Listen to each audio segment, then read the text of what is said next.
ওকে, so এবার তোমাদের এটা একটা এক্সাম্পল দিই, জানি তোমরা অনেকে ঝিমিয়ে পড়ছো। এই যে ছেলেটা, এই ছেলেটার নাম হচ্ছে বেল্লাল। বেল্লাল 2 বছর আগে ও 6 মাস, মানে ও 6 মাস রাজমিস্ত্রি কাজ করত, আর 6 মাস ওই রাজমিস্ত্রির কাজ করে যে টাকা পয়সা বা নিজের ফ্যামিলিকে সাপোর্ট দিয়ে এই রাজমিস্ত্রির কাজ করে তারপর নিজের পড়াশোনা চালাতো। বেল্লাল এখন কোথায় আছে জানো? একটা সরকারি মেডিকেল আছে। ওর গ্রামের বাড়ি ভোলা।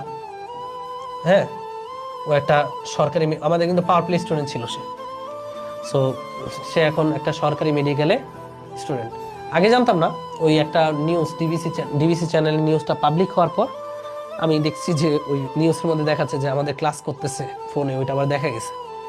তারপরে আমরা পাওয়ার প্লে গ্রুপে সার্চ দিয়ে দেখলাম যে না, বেলাল আছে। বেলাল আমাকে পার্সোনালিও মেসেজ দিছে, পরে মেসেজ রিকোয়েস্ট চেক করে দেখলাম। তো সে এখন আছে হচ্ছে একটা সরকারি মেডিকেল আছে। তো ভাইয়া, এই যে ছেলেটা, এই ছেলেটার চেয়েও করুণ অবস্থায় কি তুমি আছো?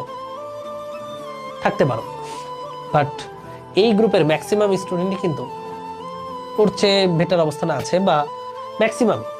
এখানে যদি 10,000 স্টুডেন্ট হয়, এর মধ্যে বলা যায় যে 9,900 জন শিক্ষার্থী ওর চেয়ে ভালো জায়গায় আছে।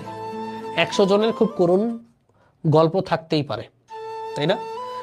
দেখো, এই 9,900 স্টুডেন্ট, ওর চেয়ে ভালো অবস্থানে আছো তুমি। ওর মতো কষ্ট করে তোমার পড়াশোনা করতে হচ্ছে না। হয়তো বা তোমাদের ফ্যামিলিতেও ইকোনমিক্যাল ক্রাইসিস আছে, বাট দেখো ওর মতো কি কষ্ট করো তুমি? রাজমিস্ত্রি করো, দিনের বেলা কাজ করতে পারো টুকটাক, বাট প্রফেশনালি করো? মনে হয় না করো। করলে তোমাকেও আমি অ্যাপ্রিসিয়েট করি, বাট না করলে পড়াশোনাটা ভালো মতো করো।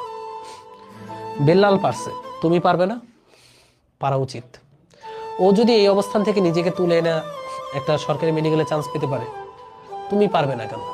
তোমারও পারতে হবে, ঠিক আছে? তোমারও পারতে হবে, তোমারও এই জায়গাটায় আসতে হবে। তুমি যদি না পারো তাহলে তুমি ব্যর্থ। অন্তত এই এক্সাম্পলটা দেখানোর পর তুমি যদি না পারো তাহলে তুমি ব্যর্থ। তো এই ব্যর্থতার শিকল ভেঙে চুরমার করে এখন থেকেই পরিশ্রম শুরু করো, যেন ভালো একটা জায়গায় নিজেকে নিয়ে যেতে পারো।